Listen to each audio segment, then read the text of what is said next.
अस्सलाम वालेकुम, मैं आपका बबलू लाहौरी और भाई आज मैं रिव्यू करूंगा टेक्नो कैमन 40 प्रो को। 66,000 मतलब 66,000 रुपये इस फ़ोन की प्राइस है।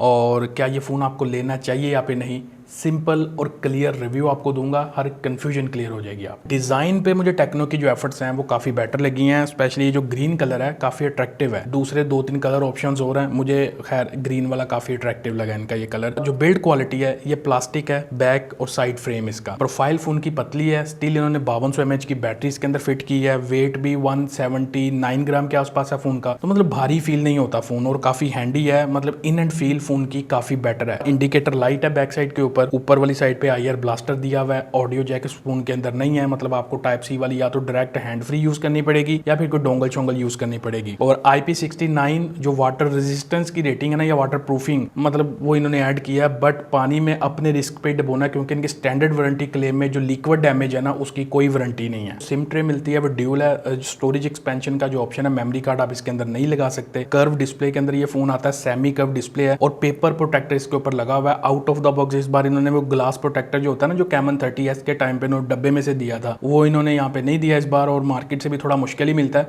क्योंकि ये कैमन 30S वाला सेम डिस्प्ले है, तो हो सकता है क्योंकि वो मॉडल काफ़ी टाइम से चल रहा है तो उसका मार्केट से अवेलेबिलिटी मिल जाए, आपको कहीं ऑनलाइन मिल जाए। और इस बार लेफ्ट साइड के ऊपर एक ऑरेंज एक्सेंट के अंदर एक डेडिकेटेड की दी है इन्होंने, और ये AI असिस्टेंट जो है ये उसको जगा देती है। वो आगे से कहता है क्या हुक्म है मेरे आका, डीप सी की इंटीग्रेशन है उसमें। और सेकंड ये है कि उसको डबल टैप करते हैं तो इनका जो फ्लैश स्नैप वाला फीचर है ना वो डायरेक्टली ओपन कर देता है। उसको मैं आगे डिस्कस करता हूँ। हैप्टिक्स इसके नॉर्मल वाइब्रेशन वाले हैं, जो मैं एक्सपेक्ट कर रहा था कि नॉर्मल से कोई बेटर वाली या थोड़ी सी प्रीमियम वाली हैप्टिक्स ही ऐड करेंगे, क्योंकि ये दिखने में तो छोटी सी चीज है बट ये एक यूजर एक्सपीरियंस को अकोमोडेट करती है। तो प्रो वेरिएंट के अंदर एटलीस्ट थोड़े बेटर हैप्टिक्स इनको यूज करने चाहिए थे। देखो डिस्प्ले एमोलेड फोन में सेम वही डिस्प्ले है जो टेक्नो की जो प्रीवियस कैमन 30S वाले आए थे ना, कर्व डिस्प्ले वाला, सेम वही चीज है। 6.78 इंचेस का है, गोरिल्ला ग्लास 7i की प्रोटेक्शन है, थोड़ी सी ड्यूरेबिलिटी देगा। कोई ठप्पा छप्पा लग जाता है, कोई बेटर चांस है बचने के। और मीडिया कंज्यूम करते हो तो एक काफ़ी बेटर एक्सपीरियंस है। डिस्प्ले के कलर्स वगैरह ओके हैं। यूट्यूब के ऊपर HDR का प्लेबैक नहीं मिलता वीडियो का, लेकिन 2K रेजोल्यूशन तक आप प्ले कर सकते हो। जो फ्रेम्स है वो स्मूथ रहते हैं। विंग एंगल्स, कलर्स वगैरह बेहतरीन है। आउटडोर में जो विजिबिलिटी है वो भी अप टू मार्क है, वहाँ पे भी कोई इशू नहीं आता यूज़ करते हुए। इवन थोड़ी तेज़ रोशनी में भी अगर आप यूज़ करो, वाइड वाइन L1 भी है, नेटफ्लिक्स चलाते हो तो वहाँ पे भी ओवरऑल एक्सपीरियंस मैं सेटिस्फैक्टरी रेट करूंगा। बट अगर जो रेगुलर कंटेंट कंज्यूमर है ना नेटफ्लिक्स का, वो मे भी नोट कर सकता है हल्की सी फ्रेम के अंदर जिटरीनेस, लेकिन वैसे ओवरऑल एक्सपीरियंस में कोई फ्रेम्स अटकते नहीं है इस तरह के। बट देखो मीडिया कंज्यूम करते हुए जो इसकी साउंड क्वालिटी है वो काफ़ी इरिटेट करती है इसकी वाइब्रेशन की वजह से। अब वाइब्रेशन क्यों है? इसकी प्लास्टिक बिल्ड क्वालिटी की वजह से। अगर आप without hand free full volume पे मीडिया कंज्यूम कर रहे हो, कुछ सुन रहे हो, कोई म्यूजिक सुन रहे हो या कोई भी म्यूजिक वाली चीज़ है, तो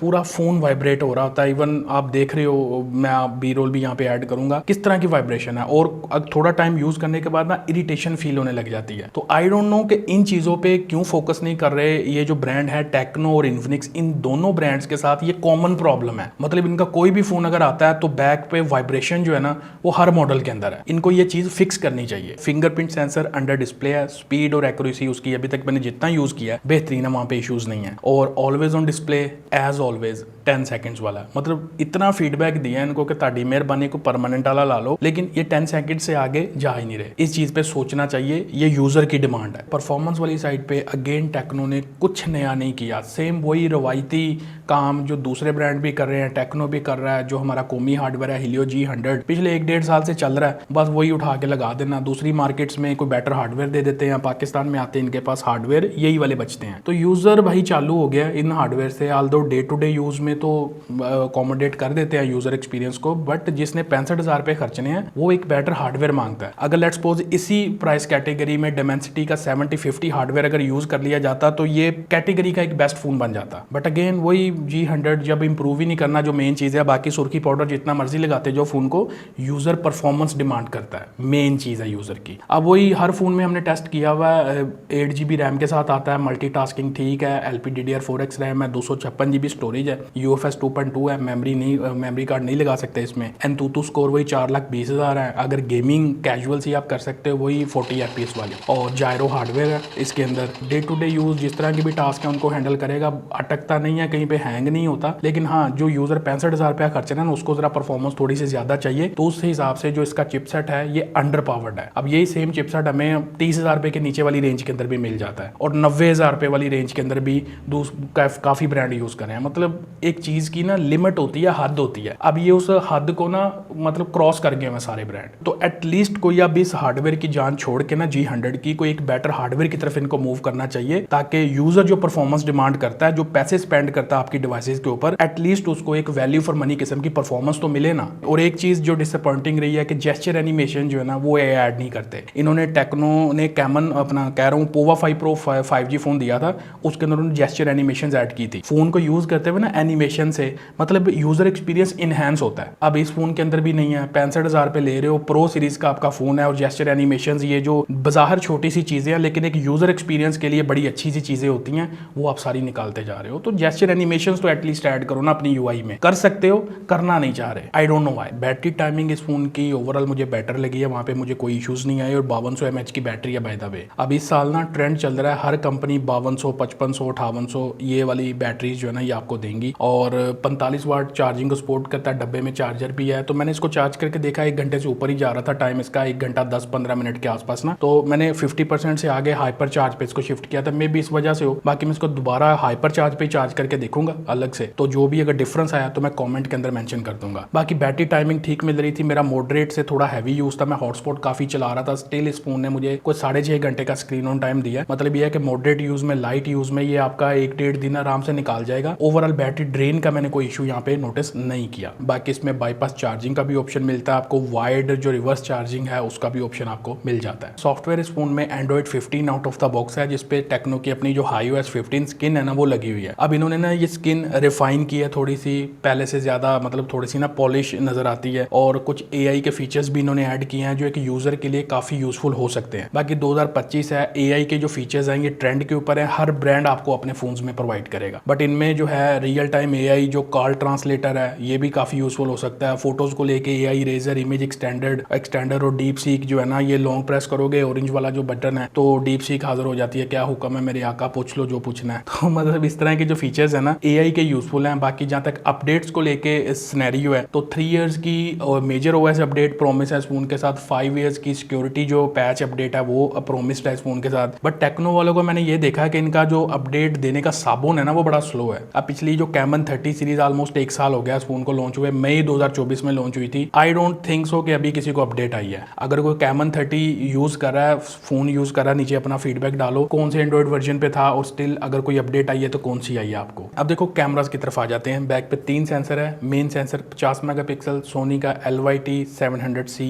ये सेंसर है। उसके अलावा 8 मेगापिक्सल अल्ट्रा वाइड है, और एक तीसरा रेलू कट्टा सेंसर है। अब मैंने डे टाइम के ऊपर फोटोज इसकी ट्राई की हैं। व्यू फाइंडर पे जब फोटो आप क्लिक कर रहे होते हो ना तो वहां पे नजर आ रहा था कि यार पता नहीं कोई अजीब सी फोटो का रिजल्ट देगा, लेकिन फोटो क्लिक करने के बाद जो पोस्ट प्रोसेसिंग वाला एलिमेंट है ना वो एक मैजिक क्रिएट करता है, और फोटो में एक्सपोजर को, डिटेल्स को और लाइट को एकदम बैलेंस ही और अच्छी सी फोटो निकाल के देता है, जो काफी आई प्लीजिंग लगती है। और फोटोज में डिटेल्स भी अच्छी होती हैं। तो फोटोज इसकी इंप्रूव लगी हैं, फोटोज में ये काफी डिसेंट परफॉर्म करता है। और बट एक चीज मैंने नोटिस किया है, पोर्ट्रेट्स वगैरह लेते हुए ना, पोर्ट्रेट आल दो अच्छे आते हैं, ब्लर इफेक्ट, आई डिटेक्शन वगैरह, एज डिटेक्शन बेहतरीन है। लेकिन पोर्ट्रेट में जब पोस्ट प्रोसेसिंग करता है ना तो सम टाइम जो फेस है ना, अगर ह्यूमन सब्जेक्ट है तो उसके फेस को ना थोड़ा सा प्रेस कर देता है। मतलब कभी नॉर्मल में थोड़ा लंबा फेस नजर आता है, कभी थोड़ा सा प्रेस कर देता है। ये चीज मैंने थोड़ी सी नोटिस की है इसके ऊपर। बाकी डिटेल वाली साइड से दिखने में तो आई प्लीजिंग लगते हैं इसके पोर्ट्रेट। 2-3 फोकल लेंथ के ऊपर ये पोर्ट्रेट्स लेता है, तो पोर्ट्रेट्स ओवरऑल बेटर ही हैं। और जो अल्ट्रा वाइड सेंसर है 8 मेगापिक्सल, ये भी अच्छी डे लाइटिंग कंडीशन में कुछ यूजेबल अल्ट्रा वाइड जो फोटोज हैं ये आपको प्रोवाइड कर देता है। नाइट के टाइम पे जो फोटोज हैं वो मैंने कुछ क्लिक किए हैं। हाँ, पोस्ट प्रोसेसिंग से डिटेल्स को हैंडल करता है और नॉइस को खत्म कर देता है, ओवर शार्प नहीं करता फोटो को, और स्टिल नाइट के टाइम के ऊपर जो फोटोज हैं वो काफी यूजेबल रहती हैं। फ्रंट पे 50 मेगापिक्सल का सेल्फी शूटर दिया, सेम वही जो मेरे ख्याल से कैमन 30 के अंदर है। बट अगेन डे टाइम के ऊपर ये अच्छी लाइटिंग में अगर आप फोटोज लेते हो तो फ्रंट साइड से जो सेल्फीज हैं वो भी डिटेल्स अच्छी दे देता है। पोस्ट प्रोसेसिंग काफी अच्छा एलिमेंट वहां पे ऐड किया, उससे चीजों को हैंडल कर लेता है और डिटेल्स भी अच्छी रहती हैं। एक्सपोजर, लाइट कंट्रोल, ये सारी चीजें बैलेंस कर लेता है। बट अगेन जो वीडियोग्राफी है ना, वहां पे मुझे कोई इंप्रूवमेंट नजर नहीं आई। इसका जो OIS भी है बैक साइड पे, वो सिर्फ फोटोज की हद तक काम करता है, फोटोज को सपोर्ट करता है, वीडियोग्राफी में वो सपोर्ट नहीं करता। EIS का सपोर्ट है जो क्रॉप सेंसर को यूज़ करता है थोड़ा। 2K पे मैक्सिमम सपोर्ट है वीडियोग्राफी का, झटके वटके दुनिया ले रही है फोटो और वीडियोज़ में, डिटेल्स तो ठीक है, रीजनेबल है, बट वीडियो स्टेबल नहीं है इतनी, और फोकस हंटिंग का भी थोड़ा सा यहाँ पे नोटिस किया मैंने इशू। तो वीडियोग्राफी में इसकी अगेन एवरेज ही रेट करूंगा, बट फोटोग्राफी में काफ़ी डिसेंट लगा मुझे। बाकी जो फ़ोन की कॉल क्वालिटी है वो काफ़ी बेटर है, मैंने इसको मतलब एक्सपीरियंस किया है। नॉइस कैंसलेशन माइक भी दिया हुआ ऊपर, जो चुपके वाली कॉल रिकॉर्डिंग है वो भी इसके अंदर मिल जाती है आपको, और जो AI के थ्रू फीचर है ना, रियल टाइम कॉल ट्रांसलेटर वाला, वो भी मतलब एक बेटर चीज़ है, यूजफुल फीचर है। NFC का सपोर्ट इस फोन में अवेलेबल है। वॉइस ओवर LT जो है, VoLT जिसको कहते हैं, वो भी अवेलेबल है। वो वाईफाई का जो है, वाईफाई कॉलिंग का सपोर्ट वो भी अवेलेबल है इस फोन के अंदर। 4G प्लस का सपोर्ट इस फोन के ऊपर मैंने नहीं देखा जो कैरियर एग्रीगेशन होती है, बट 4.5G का सपोर्ट है। अब ये 4G LTE और 4G प्लस उसके दरमियान की कहीं पे स्पीड देता है, बट एक रीजनेबल नेटवर्क स्पीड आ रही थी। देखो हर चीज मैंने आपको एक्सप्लेन कर दिया कैमन 40 प्रो को लेके। प्राइस के हिसाब से ना 66,000 इस फोन की प्राइस है, और यहाँ पे ये फोन ओवर प्राइस्ड होके रिजेक्ट हो जाता है। ये फोन मैं आपको रिकमेंड हरगिज नहीं कर सकता, क्योंकि मैंने कभी भी आपको ओवर प्राइस्ड फोन रिकमेंड नहीं किए। हाँ देखो, सिर्फ बैक डिजाइन अच्छा है, नो डाउट जो चीजें अच्छी लगी हैं वो मैंने आपको बता दी हैं, लेकिन अगर आप अल्टरनेटिव की बात करो ना, तो आपके पैसे सेव होंगे। कैमन 30 जो है वो भी पहले 63,000 रुपए में लॉन्च हुआ था, बाद में प्राइस कट के बाद वो अभी कहीं पे 45,000 रुपए के आसपास मिल रहा है। अगर स्लाइटली यूज ले लेते तो 40 से नीचे मिल जाता है। तो अगर आपके पास पैसे हैं, टेक्नो का ही फोन लेना है, तो कैमन 30 देख लो 45,000 रुपए के आसपास, और अगर कर्व डिस्प्ले में फोन देखना है तो फिर कैमन 30S ठीक है यार, 48-49,000 रुपए के आसपास मिल रहा है। 65,000 रुपए इस फोन पे लगाने का फायदा नहीं है। इस फोन के प्राइस कट का वेट करो, क्योंकि ये ओवर प्राइस लॉन्च हुआ है, और राइट प्राइस टैग इसका कोई 55,000 रुपए से नीचे ही बनता है, और डिस्काउंट के बाद ये कहीं पे आपको 50 से नीचे मिले ना, तो फिर ये फोन मैं इसको रिविजिट करूंगा, और इस कैटेगरी में हो सकता है मैं इसको रिकमेंड भी कर दूं। तो ब्रांड्स को ये चीज समझनी पड़ेगी कि सिर्फ आप IP रेटिंग 69 लगा के, डिजाइन खूबसूरत लगा के, ड्यूरेबिलिटी को हाईलाइट करके, प्राइस जो मर्जी सेट कर दो, हार्डवेयर वही कोमी चला दो, तो इस तरह नहीं होता। यूजर को अगर इसी फोन के अंदर, सेम फोन में एक बेटर परफॉर्मिंग हार्डवेयर लगा होता, तो मे भी इस फोन को मैं भी रिकमेंड कर रहा होता, और ये फोन कैटेगरी का बेस्ट फोन बन जाता। लेकिन खैर जो भी है, जो सिचुएशन थी आपको बता दी है। अभी के लिए फोन नॉट रिकमेंडेड है, बेटर प्राइस पे आएगा, फिर इस फोन को देखेंगे। जो बेटर अल्टरनेटिव्स हैं वो मैंने आपको बता दिए। टेक्नो में अगर आपने जाना है तो कैमन 30, कैमन 30S आपके लिए बेटर ऑप्शंस है, आप उनकी तरफ जा सकते हो। तो वीडियो हेल्पफुल लगी हो, लाइक भी कर सकते हो, शेयर भी कर सकते हो, और नए हो चैनल पे तो सब्सक्राइब भी कर सकते हो। मिलते हैं नेक्स्ट वीडियो में। Thanks for watching. अल्लाह हाफिज़।